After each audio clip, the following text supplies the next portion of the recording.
Style for Men or something like that. The page here on YouTube that's hosted by the guy Antonio. Now, people in the watch community, I mean, I'm part of the watch community. I'm not a watch aficionado by any means, but I do love my watches and I do collect them. But I do want to point out something which the 7 points that he made, I mean, they're accurate. They're accurate. Don't get me wrong. The watch is convenient. It is more accessible for a guy to wear a watch, and women as well to wear a watch, rather than using their cell phone, because it's an inconvenience really to have the time on your cell phone, because if you have a wristwatch, the time's right there. So, but the difference is, something that I do want to call Antonio out on. Hold on a sec.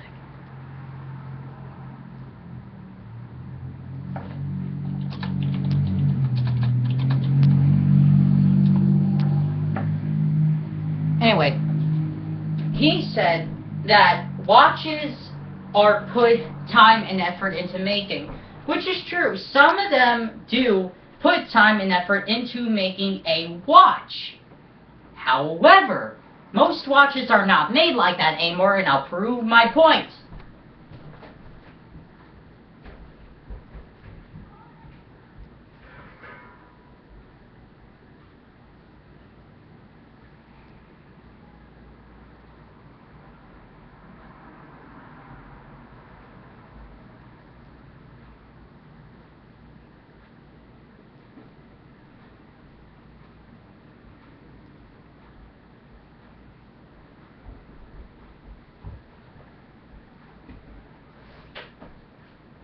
Watches at one time were made with real mechanics to them.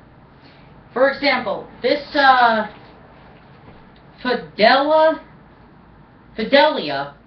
pocket watch, a European pocket watch, 1960s era. I got this at an antique store.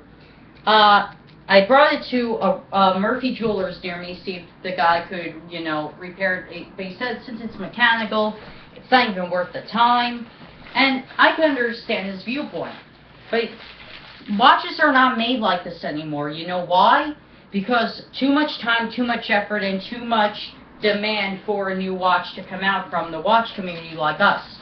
Yes, we are very needy when it comes to our accessories, especially when it comes to our watches. So most watches are made like this, and I buy a lot of this. I have a lot of watches like these.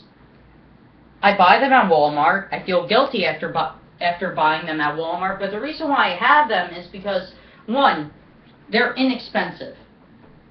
Two, they're made, for the most part, everything that needs to run the watch, like the hands and all that, it's in a little microchip, and all you need is a hearing aid battery to keep the watch going. So that's the other reason why I wear these watches. And the other thing is,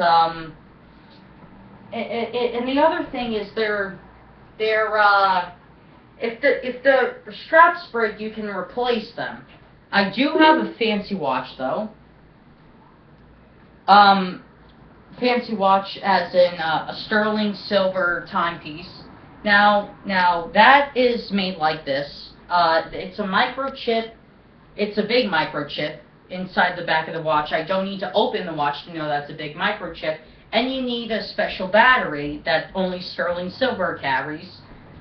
So that's what I wanted to point out, was the fact that most watches today do not get made like they did back in the 60s, 50s, 40s, and the 1800s, the 1700s, because it's a waste of time, really, to build watches like this. Even though I really think they should build more watches like this again, because it shows the craftsmanship to it. But there's only few people that actually do it, and their companies fail because their watches need. If someone owns a watch that operates mechanically, like this watch, and it needed to be fixed. A simple battery change is not going to work. Sometimes the person may not have that watch until, you know, a month or two later, because the craftsmanship has to be taken apart carefully so the pieces don't get broke. And it really is just a waste of time to make watches like these, like this, in this day and age. See you guys.